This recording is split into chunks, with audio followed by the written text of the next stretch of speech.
আল্লাহ বলেন আমি যাদেরকে সৃষ্টি করেছি তাদের মাঝে এমন একটি দল আছে, সুবহানাল্লাহ বলবেন।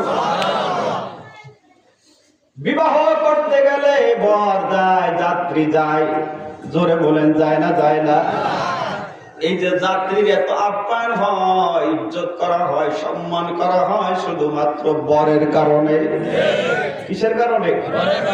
এখন আপনি যদি মনে করেন যে বর সে সরকারি চাকরি করে, ছুটি নেই, এখন আপনারা যদি 100 যাত্রী দেওয়ার কথা, আপনাদের ঈমান ভালো আছে, আপনারা বেশি দাম নেই, আমাদের অধিকাংশ মানুষ যাওয়ার কথা যদি হয় 50 যায় 150 আছে না? নাই আছে।